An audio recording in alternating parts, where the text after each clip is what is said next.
Hey guys, it's a special day today. Today we're going to review the new Chipmunk album, Ten10. To confirm, that's 10 written in words, 10 the number. So it's very special. Chipmunk is celebrating 10 years as a rapper, 10 years within the rap game. Now, before we start taking the piss out of Chipmunk, let's talk about some good things about Chipmunk. Firstly, it's very difficult to stay relevant as a rapper for 10 years. Chipmunk came to mainstream attention with some big songs back in 2008. Chip Diddy Chip was very big. They had quite an iconic video with Chipmunk at school, and people like JME would turn up and get him in trouble. It was quite funny. And he followed it up with I Am Chipmunk, his debut album in 2009. And considering it's been 10 years since Chipmunk started, let's look at some of the figures in 2008 who are just not even relevant anymore. Keisha Cole, remember her? Bloody Jay Holiday, he was a thing for a bit. Beds, all that sort of things. Jasmine Sullivan, don't think she made it over here really. Jaheim, Trey Songz. Fucking Chris Brown, he released a 3-hour album the other day, but people don't really care about Chris Brown like that anymore. Plies was a thing in 2008. The Dream, Neo, I mean, fucking hell. It just shows how difficult it is to stay relevant. And despite Chipmunk being laughed at various points, and incidents where Bugsy Malone came down from Manchester, recorded a diss song to Chipmunk in Tottenham, where Chipmunk's from, Chipmunk's still relevant. People still talk about Chipmunk.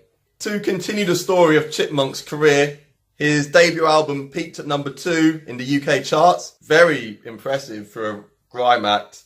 His second album, Transition, released 2 years later in 2011. That peaked at number 10.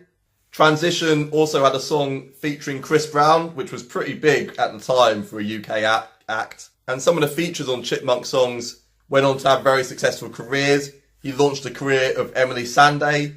Locke Essien, remember him? He was a thing for a bit. He was also featured on Chipmunk's first album. So Chipmunk, again, he's done some stuff that you can be respecting from him.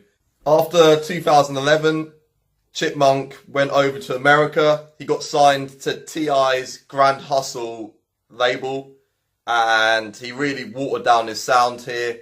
People in rap weren't really paying attention to Chipmunk before, but when he went to America and tried to crack that market, the scorn quickly turned into derision as we heard this really watered down Chipmunk adopt a very American style of rap that most felt like was a sellout move from Chipmunk here. After a few years of bumming around on Grand Hustle, Chipmunk came back to the UK a couple of years ago and started doing grime projects again.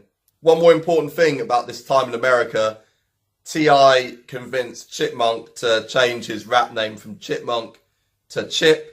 I don't know what T.I. was hoping to achieve there. It's not exactly going from the Facebook to Facebook. From this point on, we'll try and call him Chip. We all know deep down he's fucking Chipmunk. And what's the difference really between being a chip and a chipmunk? It's all the same. But people love Chipmunk for some reason. In 2016, Chipmunk, now back in the UK, won the MOBO Award for Best Grime Act. What the fuck? That year, Chipmunk beat AJ Tracy, Kano, Stormzy, Skepta. Now, 2016, I think we'll all agree, Skepta winning the Mercury Prize for Konnichiwa is a much bigger fucking deal than Chipmunk coming back from America and trying to rebuild a grime career. So I don't really get what happened there. So after all of this, Chipmunk has now released his glory fucking album. I'm back in the UK, guys. I'm a real life grime MC, guys. I think the mission statement from Ten10 is to get Chipmunk back in the public eye with a collection of experimental rap songs. He's worked with a number of high profile UK guests here. much like how Dizzy Rascal employed a similar tactic on last week's Don't Gas Me. While Don't Gas Me was a great grime album that had some interesting references and allusions to the old school garage and jungle scene that birthed the grime movement, 1010 is quite experimental. This album is quite derivative. There are good moments on there, don't get me wrong, but a lot of the stylistic cues and flows and subjects we've heard several times before by more innovative artists and on better projects. 1010 opens with Thoughts. Like many rap albums, Thoughts opens with just Chipmunk just laying down some bars, no hook, just straight talking about himself, what he's going to achieve on this project, where he is as a person. He mentions smoking weed quite a lot here. Reminds me of on Ed Sheeran's Multiply, where he'd be a bit like, don't worry guys, I smoke weed now, don't worry, I'm cool. So he mentions that he smokes weed quite a lot. He says he's going to chop off the heads of some other MCs and stuff like that. It's not very convincing. The bars are quite weak, and there doesn't really feel like much authenticity in some of these claims and threats. Thoughts also sees Chipmunk slip into some mannerisms we've heard from Dave, but he can't really match Dave for the reality raps and the sort of delivery that we like from Dave. Right now, track 2 is a grime posse cut featuring Jamie and Frisco. Really like this song. It's got a really good hook that Chipmunk delivers with good energy here. Great bars from Chipmunk and JME. Some really good lines here. The rappers have some good energy, and this is a really nice song here.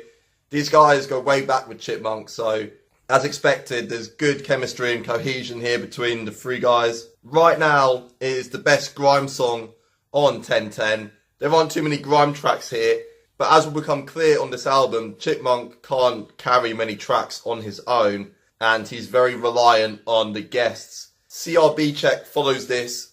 This track features notes, and as you'd expect, it's more of like a rap ballad. It's one for the ladies, pretty standard stuff. The hook is, I've got to protect my heart, and you sort of know what to expect from this at this point. I don't really know why it's called CRB Check, unless it's about going after like underage girls or something. I don't really get it. Song follows next is I Fuck With You. Very unoriginal rap ballad here again. Doesn't really make sense to have two very similar rap ballads follow each other on the album. I like that he's flipped the Craig David Rendezvous sample. It's quite nice to hear that little bit of guitar in the background of the track, but it just makes me want to listen to the Craig David version rather than this. Darth Vader is next. This is more aggressive, like gangster, maybe sort of inspired by drill here.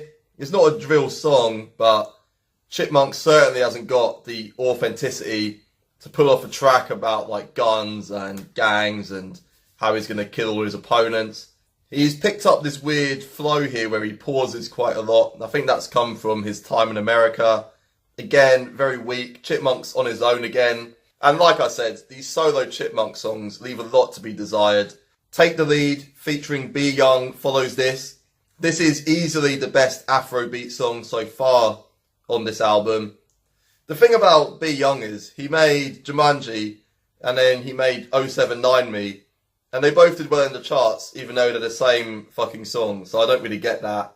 Afrobeat is very, very popular at the moment, so it makes sense to get one of the most popular Afrobeat artists to help Chipmunk here and carry this song and make it a lot better than if Chipmunk was here on his own, crooning with auto-tune. This is definitely the best Be Young I've heard on a track, and he very much carries this song and makes it quite decent actually. My Girl is Dancehall featuring Red Rat.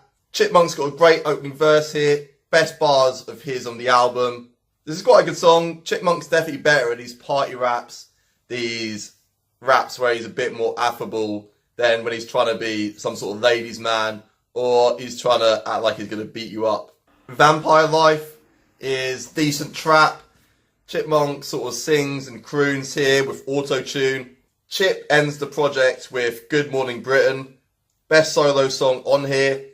Really good bars here about the state of Britain and knife crime and the violence and politicians not giving a shit.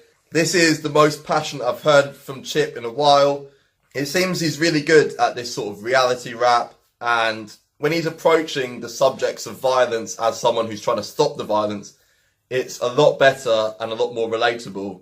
1010 is quite an experimental project. We've heard Chipmunk do a lot of different styles. He tries some Afro beats, some trap, some woke reality rap, some straight grime, all to varying levels of success, but it's not as bad as I thought it was going to be. This album's pretty decent. 1010 it's above average. It's worth a listen if you're interested in Chipmunk or you want to hear what's going on in the UK grime scene. I find it quite hard to actually take the piss out of Chipmunk on this because, for the most part, even though he gets carried by the guests, still a decent project. So for me, 1010 is worthy of 5 out of 10.